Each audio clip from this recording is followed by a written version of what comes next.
Welcome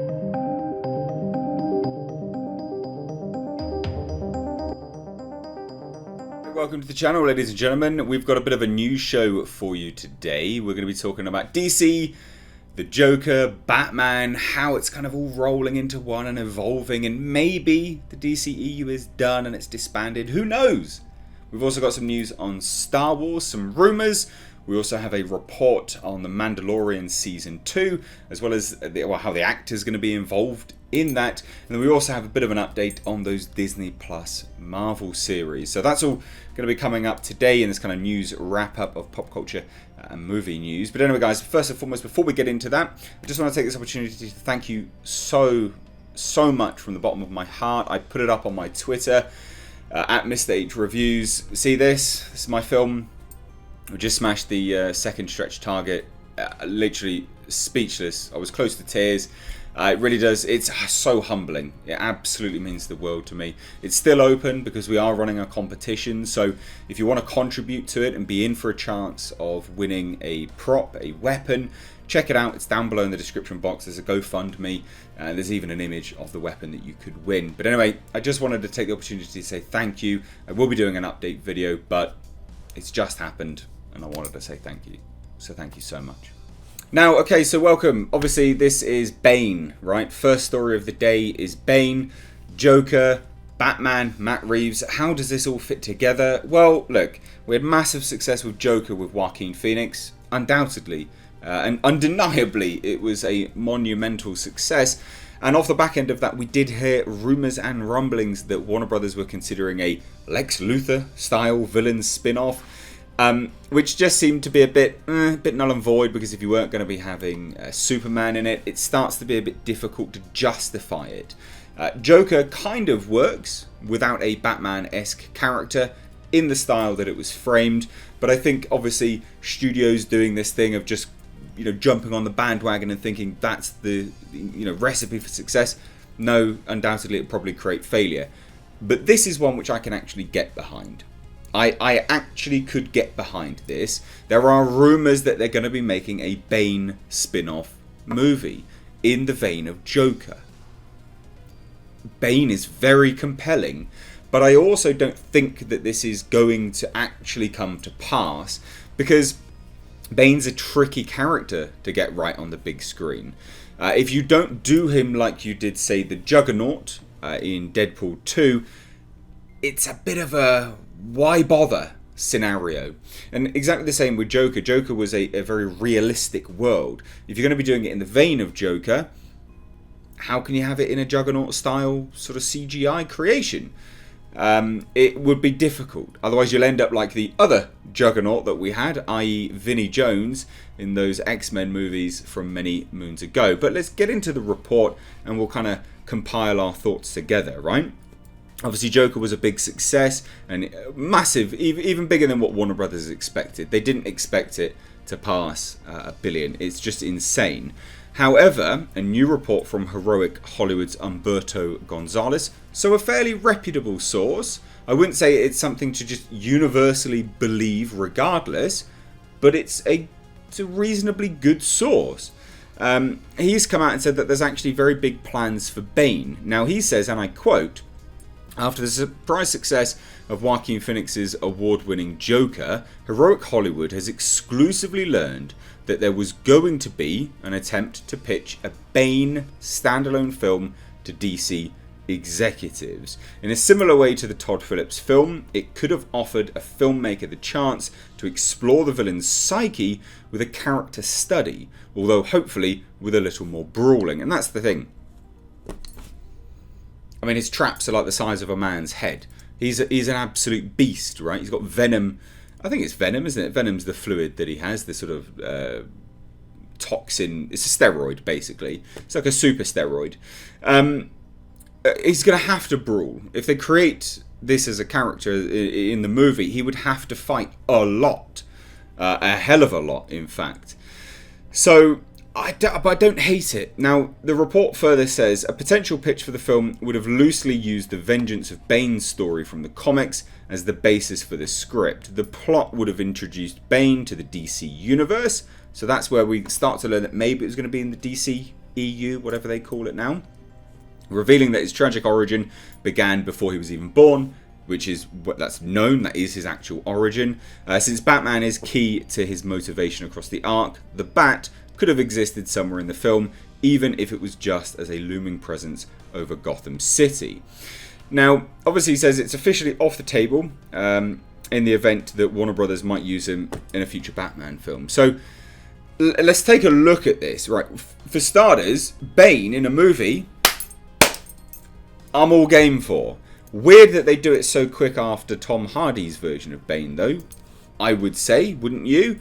But they're not so weird because we've already had the Joker back. And a lot of people were up in arms at that.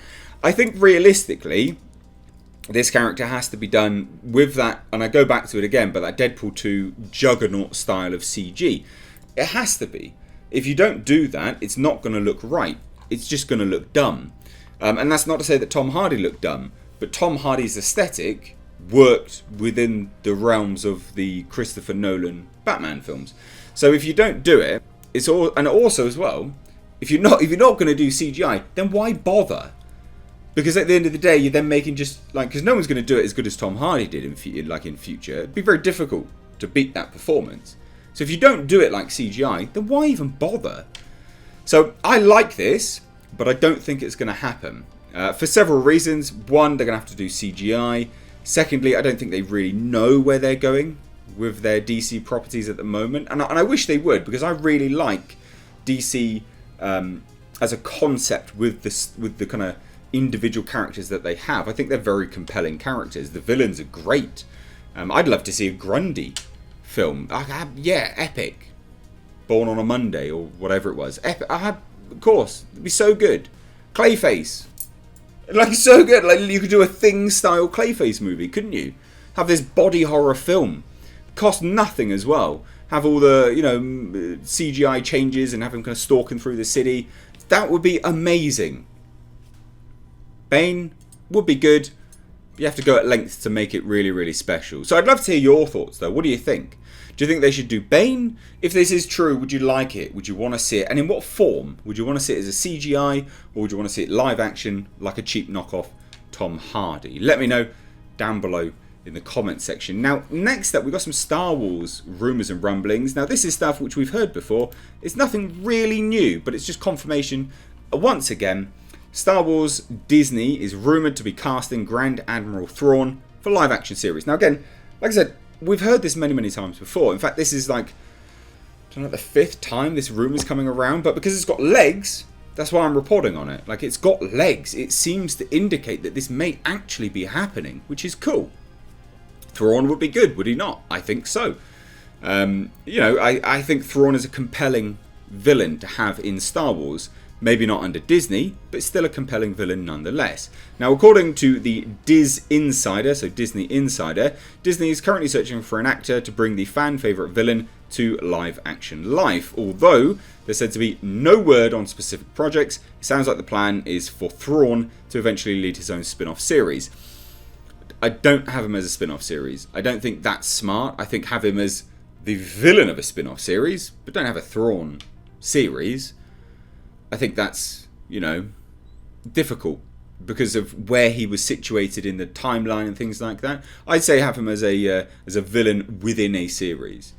But that's it. There's nothing else really centered around it. It's just a recurring rumor, but it seems to be moving forward now with some bit more legs.